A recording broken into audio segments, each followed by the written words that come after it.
नमस्कार, कैसे हैं आप सब। मैं पंकज आप सभी को एक कहानी सुनाने जा रहा हूँ। यह कहानी उन सभी बच्चों की है जिनका पढ़ाई से दूर दूर तक कोई नाता नहीं है। तो आइए देखते हैं इस एक छात्र की कहानी, उसकी जुबानी। भारत का प्रथम स्वतंत्रता संग्राम 1800। अरे ये क्या है, चलो थोड़ी देर फोन ही चलाया जाए। हाँ, पबजी, फ्री फायर। अरे अरे, सुबह तो मेरा पेपर है, कुछ तो पढ़ाई कर लूँ। भारत का प्रथम स्वतंत्रता संग्राम 1858 में हुआ। भारत का प्रथम स्वतंत्रता संग्राम 1859 निवासी। हे प्रभु, इस दास की इतनी तो विनय सुन लीजिए। इस बार तो मेरी नौका को उस पार लगा दीजिए। नहीं डरता मैं प्रलय से, न आंधी से, न तूफान से। पर प्रभु, 3 बार फेल होने के बाद अब कांपने लगे हाथ इस कष्टदायी इम्तिहान से। इस भयानक भूत को किसने किया जाता था? वो साला आदमी था या शैतान की औलाद था? पहले पाठ पढ़ना, फिर उसे याद करना, फिर उसे याद कर कर उसे लिखना, फिर लिखकर उसे समझना, और फिर समझकर उसे फिर लिखना। क्या है ये? पर हे प्रभु, हे प्रभु, ना जाने मेरे भाग्य में ऐसा कौन सा भी श्राप है। शाम को रटता हूँ, सुबह मैदान मिलता साफ है। ये अंग्रेज चले गए, अंग्रेजी छोड़ गए, अब फंसेगा कौन? मुझ जैसा शरीफ छात्र, मुझ जैसा संस्कारी छात्र। गणित के अतिरिक्त और मुझे कुछ भाता नहीं। सच कहूं, गुणा भाग तक करना मुझे आता नहीं। हर शब्द की स्पेलिंग्स तक आती है मुझे, लेकिन क्या करूं, शाम को सोते समय शेक्सपियर दिख जाती है मुझे। सॉरी माफ करना, शेक्सपियर दिख जाते हैं मुझे। इसीलिए तो पहली बार इंग्लिश में फेल हुआ था। एक सब्जेक्ट, एक विषय को पाना, भगवान को पाना आसान है, सहज है, संभव है। लेकिन इतिहास को याद रखना असंभव, असंभव, असंभव। नाश हो इतिहास का, सन के समंदर बह गए। कौन कब पैदा हुआ, कब वह युद्ध में मारा गया, कब उसके बच्चे पैदा हुए, कब वो युद्ध में मारे गए। अरे उनके लड़ मरने पर हमें क्यों सताते हो? हमने मारा है क्या उन्हें? अबे शाहजहां, अकबर, हुमायूं, ये कौन थे? अरे हमें अपने दादा परदादा के बारे में नहीं पता, इनके बारे में क्या खाक पता होगा?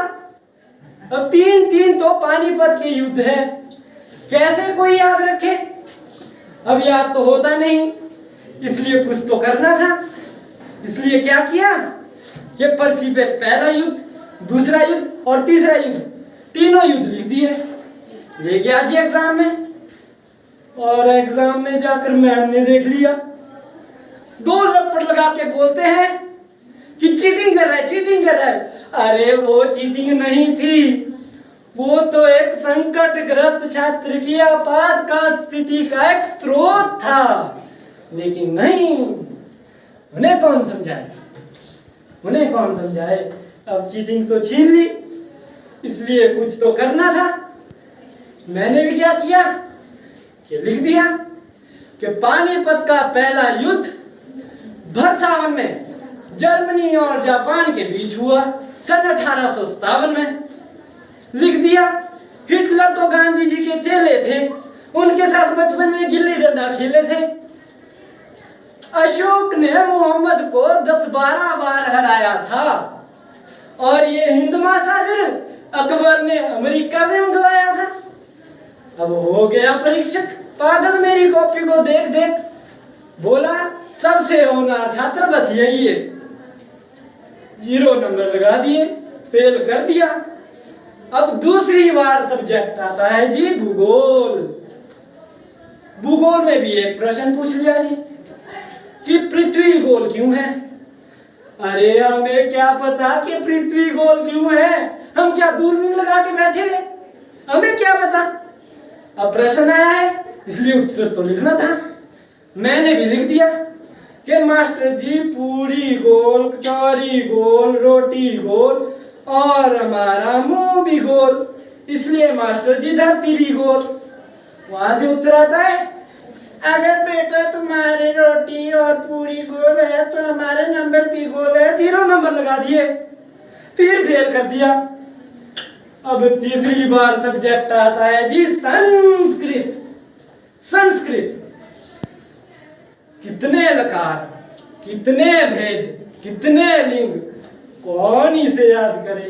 बालक को बालक भी लिखा जा सकता है, क्यों लिखा जा सकता है ना, लेकिन नहीं, बालकम बालको बालके बालके, कौन इसे याद करे। अब याद तो होता नहीं, इसलिए कुछ तो करना था। इसलिए पिछले साल क्या किया कि 100 रुपए का नोट लिया और कॉपी में रख दिया और बोला कि चल मेरी कॉपी गुरुजी के पास, नंबर ले आइयो पूरे 50। वहां से उत्तर आता है चल मेरी कॉपी चेले के पास, 0 से ऊपर ना करियो आज। 0 नंबर लगा दिए और ऊपर से 100 का नोट भी ले लिया। 100 का नोट भी ले लिया। अब चौथी बार जा रहा हूं एग्जाम देने। हे प्रभु, यह परीक्षा का समय ज्यों-ज्यों निकट आने लगा, पुस्तकों में भगवान तू ही नजर आने लगा। आ गया हूं सब छोड़ छाड़, द्वारे पर तेरे प्रभु, मार घूसा लाल थप्पड़, पर बेड़ा लगा पार प्रभु, बेड़ा लगा पार प्रभु।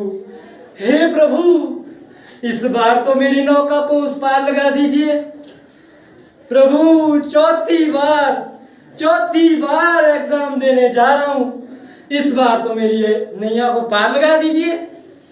तो देखा आप सभी ने, क्या यह छात्र कभी पास हो पाएगा? बिल्कुल नहीं हो पाएगा, बिल्कुल नहीं हो पाएगा। क्या आप सभी को इसका कारण पता है? मैं बताता हूं। नशा, टीवी का नशा, मोबाइल का नशा, गेम का नशा। एक नशा नहीं है तो वो है पढ़ाई का नशा। हम सभी बच्चों को पढ़ाई का नशा करना चाहिए। इन सभी चीजों का त्याग कर हमें सिर्फ पढ़ाई का नशा करना चाहिए, ताकि हमारा भविष्य उज्जवल बने। धन्यवाद।